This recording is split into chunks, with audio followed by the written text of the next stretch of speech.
ini loh, Bang. Teko. Aku yang suwe. Aku wis suwe lho. Lihat ini loh. Selak panas. Aku mas. Nah, ayo sedela meneh. Rasa peliwak-peliwik Ayo lho. Selak panas. Oh, iya. Capek lu. Dadak peliwak-peliwik. Wis gak ayo gek ceket-ceket. Ayo, gek mlaku meneh. Wong kok gene papan sing kepenak malah ra gelem. Mlaku lagi mlaku ra sepira. Wis kakean le komentar.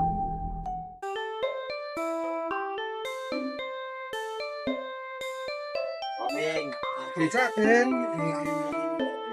Sampe becak ora. Pinten ta? Kosong.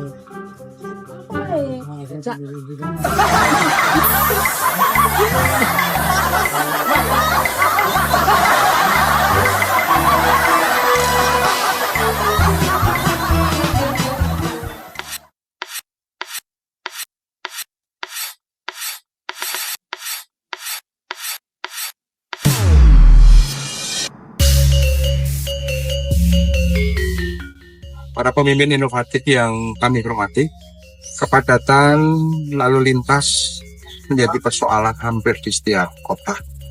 Kepadatan lalu lintas salah satunya dipengaruhi oleh adanya makin banyaknya moda transportasi yang beroperasi. Salah satu moda transportasi yaitu becak.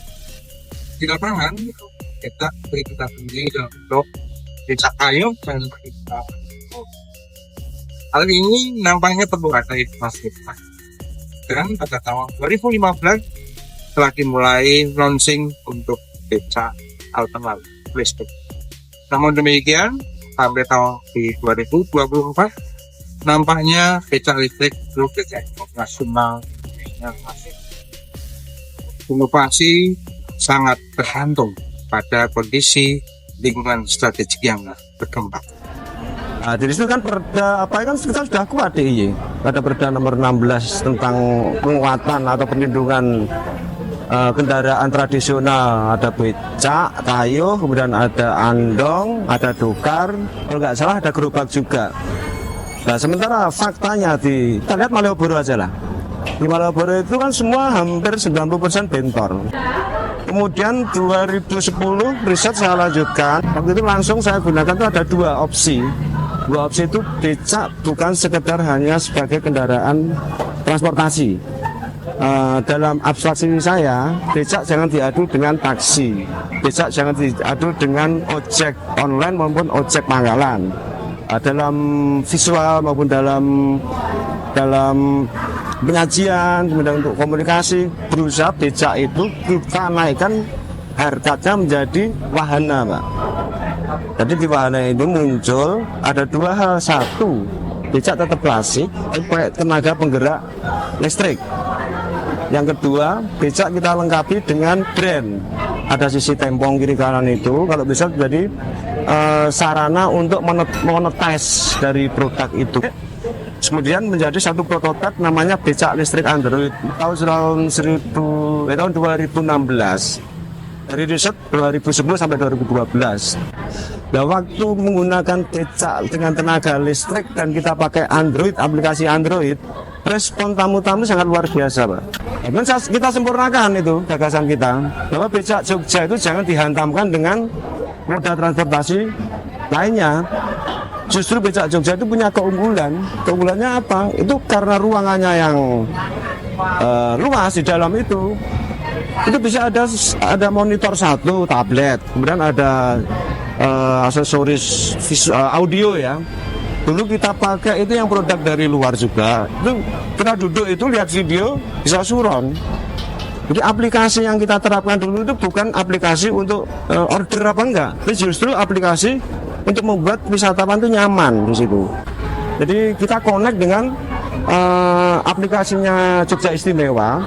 Setiap tempat berhenti yang ada kaitan dengan sejarah Mataram Islam, Mataram Hindu maupun era kemerdekaan sampai sekarang. Jadi aplikasi itu langsung bicara. Misal di depan Gedung Agung, langsung cerita di situ sejarahnya bla bla bla bla. Kemudian wisatawan tinggal klik yang sebelah kiri, Benteng Frederick cerita itu apa mengapa terjadi pernah dibangun di dekat keraton. Lalu itu seperti itu. 2022 kita dihubungi oleh Dinas Perhubungan untuk membuat kajian lagi, Pak. Jadi kajian yang 2018, kita 2022 itu membuat kajian lagi. Kami fokus untuk membuat prototipe dengan 4 spek. Speknya mungkin tenaga, kemudian baterainya, kemudian variasi bahan logamnya. Jadi berbagai kita uji coba, nanti kelemahannya di mana. Total ada 16 unit. Okay. Kalau di kajian saya itu ya secara berkala fokusnya bentor dulu. Tapi kalau secara keadilan harusnya bebas. Tapi prioritas bentor. Misalnya bikin 50, itulah yang 35 sampai 40 itu pengganti bentor.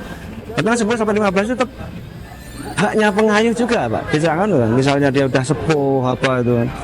Kalau kajian saya seperti itu. Ya kajian saya diperkuat karena tahun 2018 kita mengirim 1 unit, Pak, difasilitasi oleh Dinas Perhubungan DIY itu ke Kementerian Perhubungan. Dan itu Desember 2018.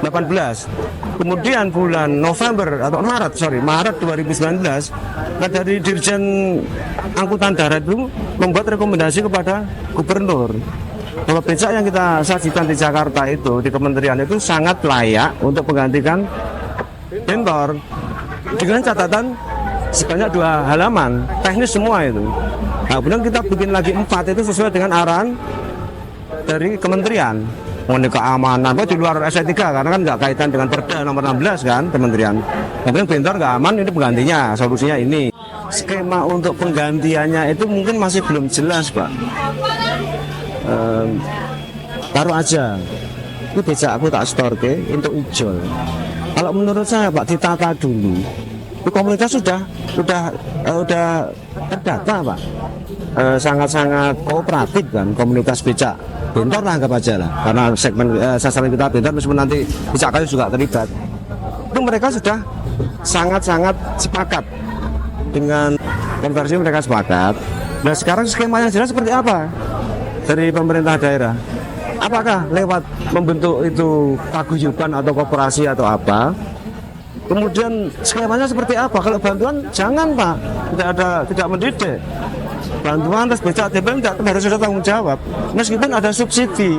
Program ini menurut saya baik sekali. Satu, ketika kita bicara mengenai isu besar dari becak kan adalah kurang nyaman, terlalu lama dan sebagainya, dan kalaupun supirnya sudah sepuh itu kan nggak manusiawi. Tapi sekarang kan dengan adanya becak listrik itu kan sebenarnya tetap kayu,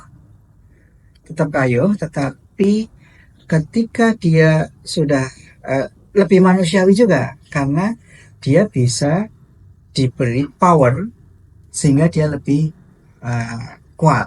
Tetapi batasan tidak lebih dari 18 km/jam itu sudah mengurangi kemungkinan kecelakaan fatal. Nah ini sebenarnya yang menarik dari konsep itu. Ini yang pertama ya. Jadi kenapa keunggulan itu kalau dari kami itu kita support karena memang satu lebih manusiawi, dua memang non motorized-nya lebih banyak dan green. Jadi ada ini. Nah yang terakhir adalah isu yang lain terpecahkan mudah-mudahan. Yang ini yang kita tidak tahu. Masalah yang terkait dengan keselamatan. Sehingga becak ini diharapkan mampu menyelesaikan masalah yang lebih baik, lebih safety. Masalah terkait dengan ekonomi yang dipindahkan tadi, supir beca, supir bentor itu insya Allah mendapatkan lebih enak. Kalau itu kita lihat mesti ada beberapa resistensi. Nah mungkin yang tidak resistensinya. Tapi kalau melihat ini harusnya sudah dilewatin semua nih. Gitu. Nah kalau itu sudah dilewatin semua, berarti prakteknya apakah ada kendala? Kalau melihat dari saya yang melihat transisinya itu yang mungkin perlu karena kan permasalahan yang diselesaikan itu tidak sekedar kita akan mendapatkan kendaraan, tidak sekedar itu. Ada transfer atau perpindahan dari bentor ke listrik atau sebaliknya dari becak konvensional ke becak listrik. Karena saya berharap bahwa becak yang kami produksi ini jangan sampai sama seperti bentor yang ada di Malioboro. Jadi saya ingin becak yang kita produksi ini adalah becak yang lebih eksklusif, becak yang naik kelas, tapi pelakunya sama. Maka saya akan titipkan di hutan. Dan sudah kami lakukan kelembagaan juga. Mereka saya badan hukum kan Pak, koperasi Pak. Kemudian juga sudah punya sertifikat. Dan kecenderungannya itu dari luar DIY itu pada masuk ke sini Pak. Ini yang kita tidak bisa mengendalikan ya. Ya sebenarnya bisa, cuman ya nyatanya seperti itu di lapangan. Mereka karena misalnya di Solo dilarang bentor, akhirnya di Jogja masih belum dilarang nih, pindah sini. Dari Purworejo dilarang, pindah ke Jogja ini. Dari Magelang pindah. Jadinya kita semacam buangan itu Pak, semua masuk ke sini. Namun ke depan setelah kita coba di Malioboro misalnya ini, ya mudah-mudahan berhasil, bisa kita kembangkan di spot-spot yang lain. Harapannya sih sebenarnya per zona Pak. Misalnya di kota gede ya mereka hanya stay di situ aja, melayani di situ. Yang Malioboro saja, Kota Baru saja, Taman Sari saja, seperti itu Pak. Dari koperasi ini dimohon juga menyiapkan bisnis plan. Artinya nanti dalam mereka pengelolaan becak yang kita kasih ini seperti apa, sistem maintenance-nya seperti apa, apakah dia mau membentuk unit bengkel sendiri dari koperasi, atau dia bekerja sama dengan bengkel untuk bisa memperbaiki. Nah, ini sudah kita serahkan ke koperasi. Cuman kita yakinkan koperasimu ini benar-benar nanti bisa jalan. Nah sejauh ini kita akan mendampingi terus, nanti dari koperasi itu akan mendampingi terus biar mekanisme bisnis plan mereka ini jalan. Untuk tanggapan kami becak listrik itu, kami sangat berterima kasih karena nanti bisa mendukung pariwisata khususnya yang di jalur pendistrian maupun jalur filosofis. Kalau memang itu sudah becak itu sudah kemampuannya sudah baik, bagus, kami sangat setuju. Tapi misalnya becaknya kan besok itu mau turun becak 50 kan diuji coba dulu. Misalnya nanti tahan lama, mudah peralatannya, casnya mudah dan ramah lingkungan, ya mesti pilih yang itu toh. Kalau saya kendalanya untuk ngecasnya itu loh. Soalnya ngecasnya di Malioboro belum ada, tapi di parkiran Ketandan kan ada. Nah nanti misalnya di Malioboro itu tidak antri ngecasnya, itu kami tetap sangat senang sekali. Tahun 8 kali wonten becak listrik mboten dados. Wonten bimone ngedakkan pinten nggih mboten dados. Tenaga surya mboten dados. Yen Kang Ambeneng menika lan pun buseh nika. Ya alwa rumilah kepada kini jidal miyama mendet rumiyin. Ya tertarik. Neugar menawa disebut iki mboten namung setunggal tempat anti nyetrum. Terus menawi stasiun wonten Jamban ya to Pak. Pundi wonten Jamban terus tiap-tiap dereng kelas. Nah, kalau tertarik uji. Batasi sedasa riyin karena becak menika setahap uji coba. Nah, akhirnya becak motor diparingi sedoso. Ternyata 1 minggu sudah hancur. Saya no setting 10 itu yang hancur 9 karena yang 9 yang satu dibawa ke rumah. Onderdilnya remnya tidak pakem. Terus rodane itu untuk narik orang 2 sudah rujine wis krengket niku lho. Menika anci-ancikane kagem napa kaki menika mboten pas, dadi mboten pengpuh, dadi ajeng minggah ngoten niku sopirnya wis berdesek-desekan kali prototipe menika Bapak. Lampu itu enggak kena apa-apa, jatuh sendiri. Padahal lampu itu malam sangat penting sekali. Dudukannya kalau tidak ada penumpang itu bisa lompat sendiri. Waduh, aku membahayakan. Nah itu. Tapi tidak apa-apa, namanya uji coba. Saya pernah mencoba itu untuk satu cas itu 1 hari, tapi untuk nariknya yo tidak terlalu banyak. Terus dilanjutin kita tanggo, bahan rencang antusias kepengen pakai becak yang disediakan oleh pemerintahan. Pemimpin inovatif yang kami hormati, inovasi hal yang penting harus kita perhatikan adalah keberlanjutan supaya inovasi tidak masuk dalam lembah kematian. Lembah kematian inovasi. Para pemimpin inovatif yang kami hormati, kehadiran sebuah inovasi seringkali dalam implementasinya hanya sesaat dan tidak bisa berkelanjutan. Misalnya pembangkit tenaga bayu, pengolahan sampah, becak listrik, dan beberapa kebijakan inovatif lainnya adalah contoh hadirnya inovasi teknologi dalam kehidupan masyarakat. Mengapa beberapa teknologi yang menjanjikan tampak berkembang pesat, namun kemudian hilang sama sekali? Hal ini mungkin inovasi yang diciptakan telah terjebak di lembah kematian. Lembah kematian inovasi juga dikenal sebagai Valley of Death Innovation. Lembah kematian inovasi adalah tahapan yang sulit dalam proses inovasi, terutama ketika prototipe teknologi harus dipindahkan ke tahap komersialisasi. Para pemimpin inovatif yang kami hormati, harus dipahami bahwa inovasi harus dilihat sebagai proses evolusioner, non-linear dan interaktif yang memerlukan komunikasi dan kolaborasi intensif. Dalam hal ini harus memahami hubungan antara dukungan pemerintah, masyarakat, khususnya mengenai kesiapannya menerima inovasi teknologi dan aktivitas ekonomi aktual yang dihasilkannya. Para pemimpin inovatif yang kami hormati, lembah kematian inovasi bisa dijelaskan sebagai berikut. Diawali dari sebuah tuntutan bahwa adanya sebuah peristiwa perubahan yang besar. Upaya-upaya yang dilakukan untuk merespon perubahan ini akan memerlukan waktu yang lama dan membutuhkan proses komunikasi dan edukasi kepada semua pihak. Hal yang perlu diperhatikan adalah kita harus mengatakan yang sebenarnya, karena dinamika yang terjadi adalah tahun pertama akan kita hadapi, masyarakat akan membenci adanya inovasi sebagai upaya mengakhiri cara lama.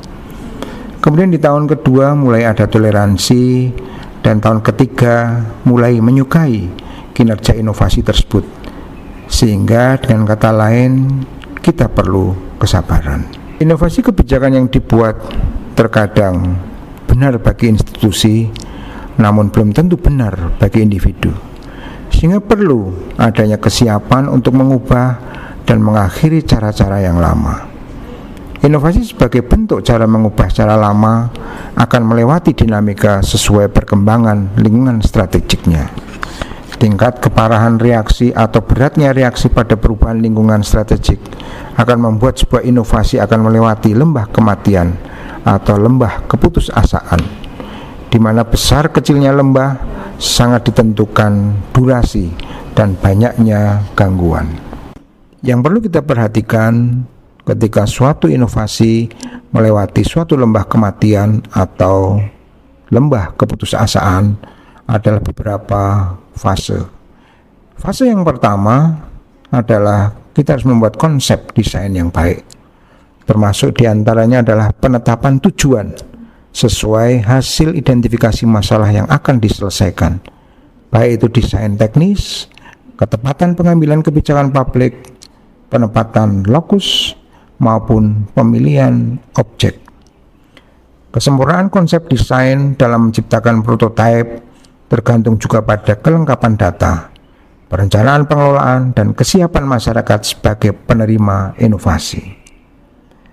Penerapan inovasi juga sangat ditentukan adanya class society approval, termasuk diantaranya adalah bagaimana tingkat kepercayaan dan penilaian masyarakat mengenai apakah masyarakat itu sudah siap menerima atau belum.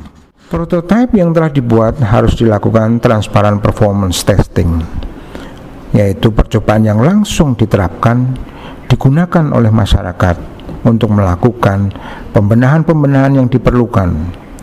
Dalam hal ini masyarakat sebagai penerima inovasi dapat langsung memberi masukan untuk pembenahannya.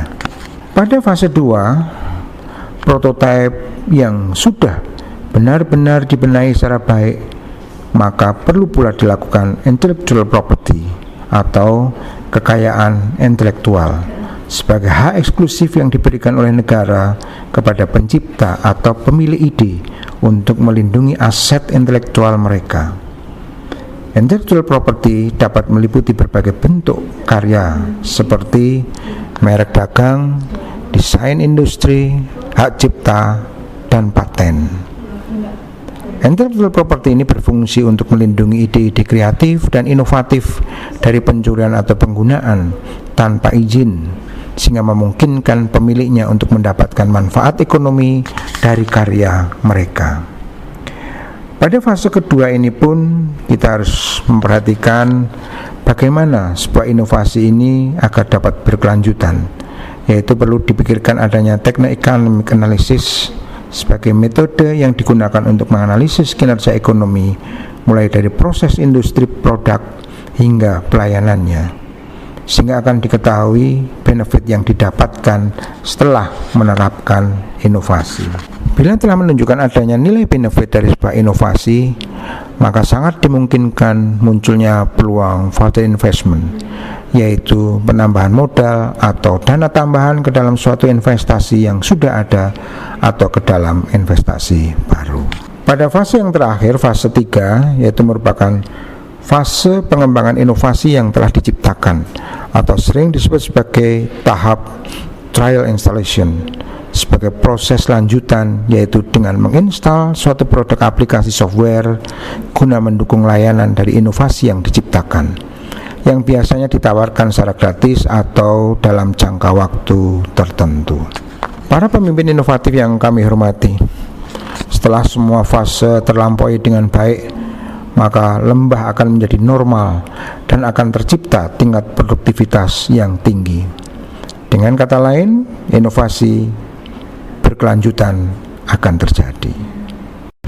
Demikianlah para pemimpin inovatif yang kami hormati, data-data sementara telah kita kumpulkan bagaimana tentang kondisi lingkungan strategik inovasi beca. Beca listrik agar tidak masuk dalam jurang kematian harus memperhatikan dan penanganannya pun harus sesuai dengan masalah yang telah alam inovasi.